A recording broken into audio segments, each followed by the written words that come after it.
I believe James Smith is your name? Yes, it is. Do you know why you were taken out of the airport line and brought in here with me? Well, hopefully it has nothing to do with my driver's license photo. Mr. Smith, if that is your real name, this is no time to be making jokes. Well, I've been wanted a half a dozen times. I had to strip more times than they did in Showgirls. Why am I here? This is what we would like to know too, Mr. Smith. Your name appears on a cannot fly list. Because my name is James Smith, I may not be able to fly? Well, there's got to be hundreds, a lot of James Smiths in this area. There are hundreds, ranging in age from 2 to over 102 in just this part of the state. Well, what possible harm did a 2-year-old do, or for that matter, a 102-year-old? A 2-year-old might be disgruntled because he has diaper rash or because he doesn't like his cream corn. As for the 102-year-old, one tried to get on board, we took his hearing aids out and found batteries in them, live batteries in each of them. I'm astounded. Why are you going to Indiana? Well, I'm hoping to visit my uncle who's not well. Is his name Red Smith? Well, it's Earl Red Smith.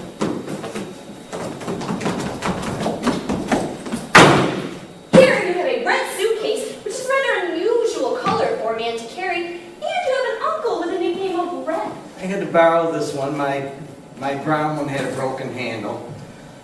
You have a copy of a Reader's Digest as well in your suitcase.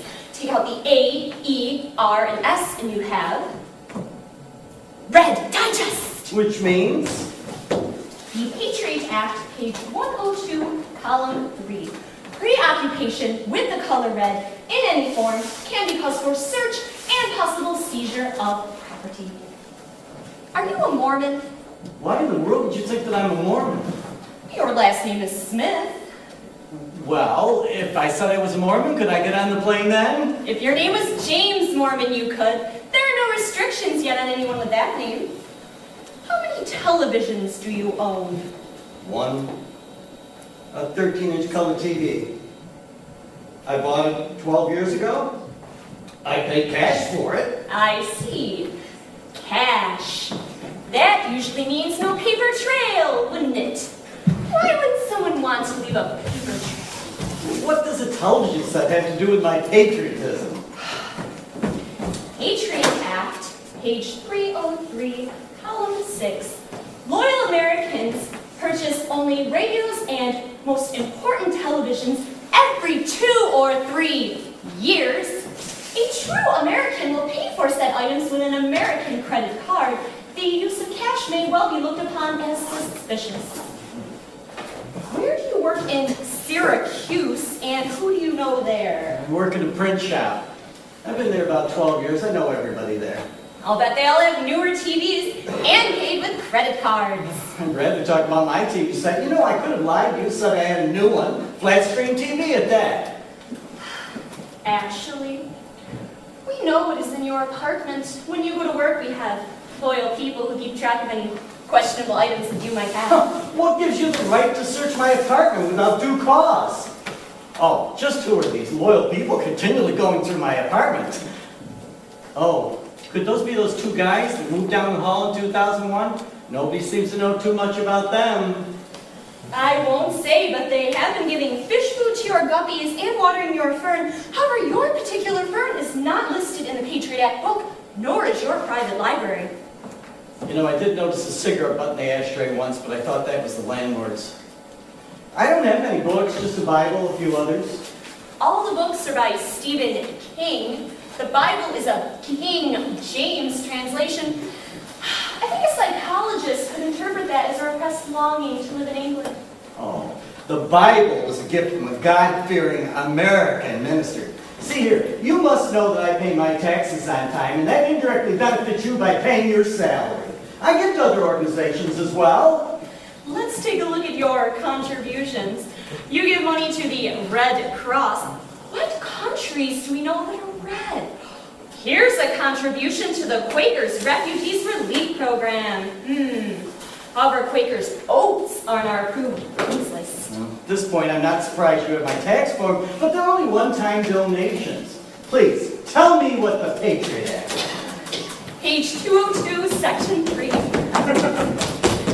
Loyal Americans can donate to the following approved list. The Rush Limbaugh Search for All Men with the Name of Rush Fund. The Pentagon's Puppet Theater in the Round.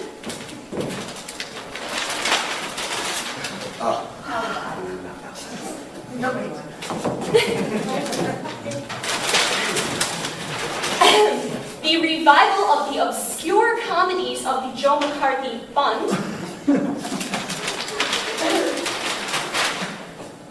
The cooking school for all ousted dictators.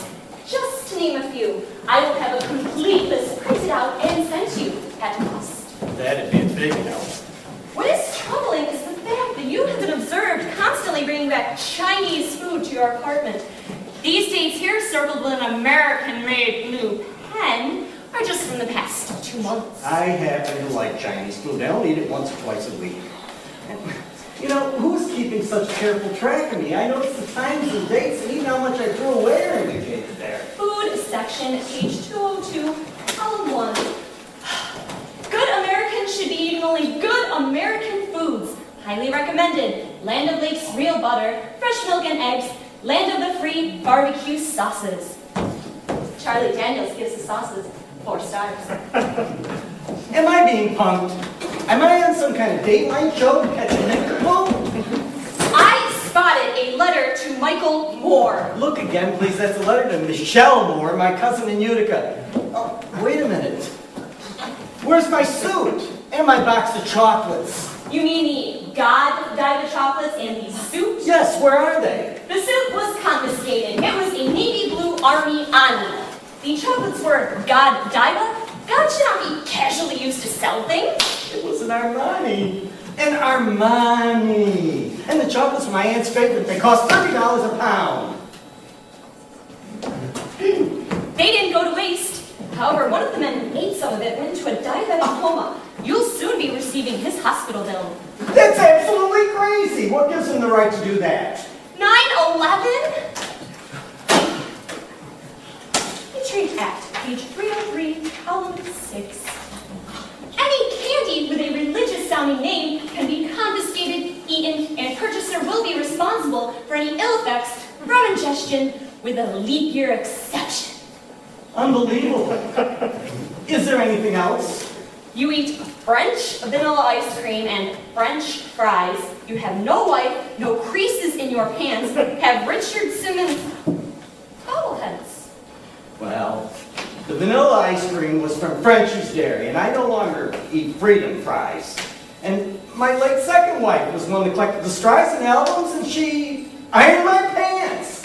You know, my first wife left me for a Pee Wee Herman impersonator. I liked Pee Wee. 2 marriages down the toilet before age 40. And the Simmons bobbleheads, they were my mother's. Your mother was from Helsinki, Finland, is that correct? Well, you had one correct assumption. Did she ever find out what was in the Helsinki formula for growing hair that Robert Vaughn used to advertise? I haven't a clue. According to your gym records, you were pathetic in gym, being chosen last or nearly last for every sport. Did this start to make you bitter towards America? Now, I attended nearly every class, and I passed it every year. You split your gym shorts doing squat thrusts. You got more than your share of wedgies. Didn't that make you angry? Look, when I graduated, I simply put those memories away from my mind. Now, look, can I get on the plane or not? I am no threat to this country. My father was a colonel in the Army. Colonel Sanders was responsible for the putting away of countless chickens over the many years.